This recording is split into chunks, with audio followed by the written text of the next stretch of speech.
आज तक कोई बस देखे हैं जो कैपेसिटी के हिसाब से चलता हो, सीटिंग खाली हो, ऐसा बस आज तक देखे हैं?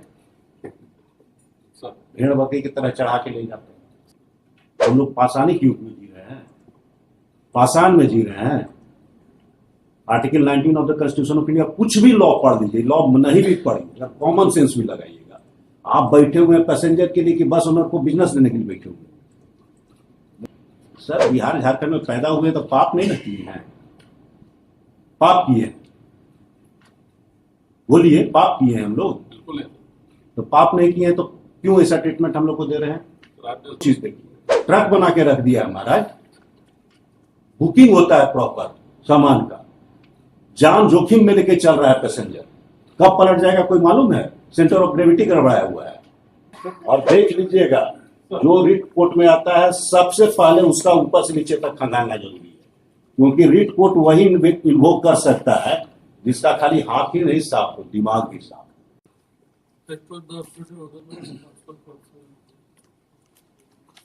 इसमें जितना भी ट्रांसपोर्ट का केसेस आ रहा है सामने आ रही, आप कितने दिन से ट्रांसपोर्ट में?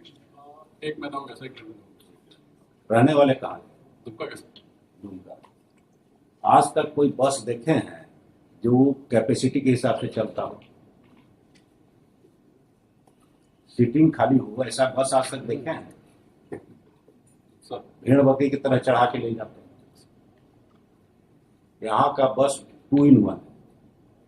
It must be knowledge of you also and me also, entire society. It is open secret, save and except official, सबको जानकारी, और नेकेड आई से विजिबल एवरीबडी। पहला तो है कि भेड़ बकरी की तरह चढ़ा के इंसान को ले जाते हैं। दूसरा है, हर बस अपने आप में ट्रक है। ट्रक का काम बस कैसे कर सकता है? करता है। हर बस है जो ट्रक है और भेड़ बकरी की तरह बैठा है। ये 2 चीज आप ध्यान में रखिए, और कैसे उसको रिजॉल्व कीजिएगा काउंटर में। दूसरा चीज है, आप लोग परमिट देने का क्राइटेरिया क्या है? टाइमिंग का। अभी तो टाइमिंग का केस है मान लो, तो टाइमिंग में आप लोग बस ओनर का कन्वीनियंस देखते हैं, उसका बिजनेस देखते हैं, यही ना देखते हैं? प्राइमरीली ये जो है इंटर स्टेट में सर रेसिप्रोकल एग्रीमेंट बना है। ये जो स्पेसिफिक केस है ये उड़ीसा से इशू हुआ, कहीं से भी इशू हो। जो क्वेश्चन पूछ रहे हैं सिंपली सर, टाइम आप अलॉटमेंट कैसे करें as per the convenience of the bus owner? ये कहाँ से सोच लिए हैं? हम लोग पाषाणी के युग में जी रहे हैं, पाषाण में जी रहे हैं। Article 19 of the constitution of India, कुछ भी लॉ पढ़ लीजिए, लॉ नहीं भी पढ़िए, कॉमन सेंस भी लगाइएगा। आप बैठे हुए हैं पैसेंजर के लिए कि बस ओनर को बिजनेस देने के लिए बैठे हुए? Monopoly can be created only in favour of state, none else.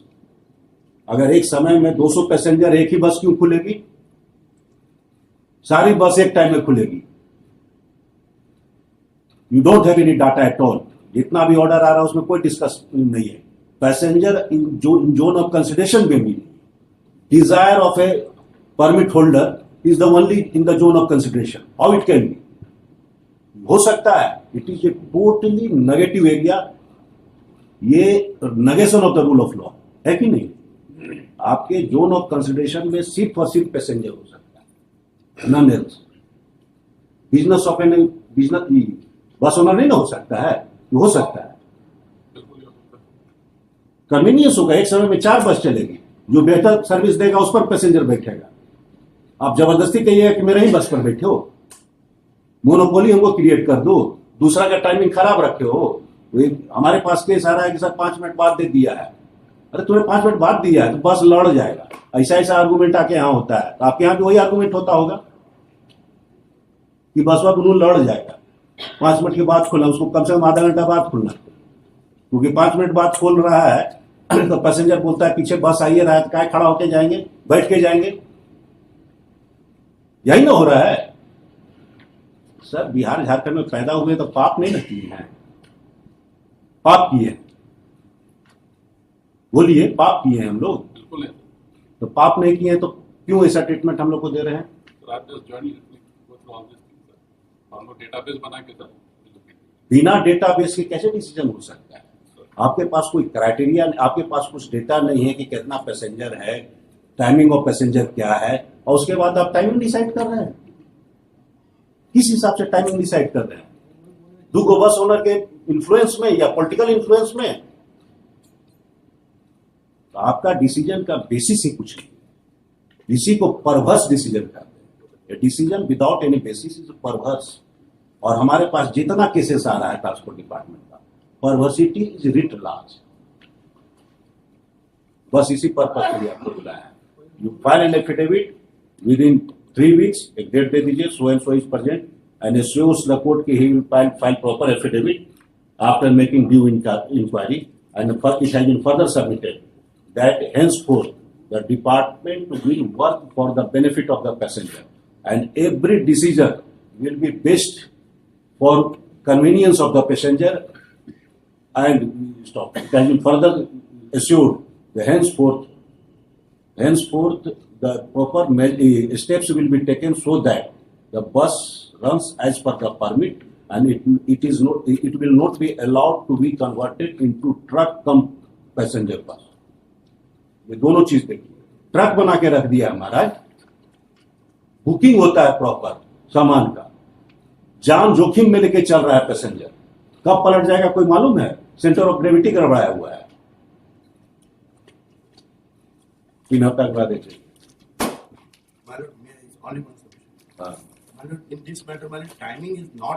हमको टाइमिंग से क्या मतलब? How you are claiming monopoly? Who are you to say कि दूसरा बस अच्छा चल रहा है कि खराब चल रहा है? Under which authority you are saying? Yes, madam. I'm just putting. I will hear you after the counter statement. Tuta कौन सा चल सकता है? Personal appearance for the timing. Under the heading admission, item number 2, Mrs. Jaswinder Majumdar. और देख लीजिएगा, जो writ court में आता है सबसे पहले उसका ऊपर से नीचे तक खंगालना जरूरी है, क्योंकि रिट कोर्ट वही इन्वोक कर सकता है जिसका खाली हाथ ही नहीं साफ हो, दिमाग भी साफ, otherwise regular process. Writ court extraordinary jurisdiction है। It must come with the clean mind, not the settling the score with the other person. अगर किसी से स्कोर सेटल करने के लिए आ रहा है तो पहले उसका ऊपर से नीचे तक स्कैनिंग होना चाहिए। एनी पेटिशनर कमिंग, उसका पहले उसका ऊपर से नीचे तक scanning. You scan the conduct of the petitioner also, entire thing, वो भी रिकॉर्ड में रहना चाहिए।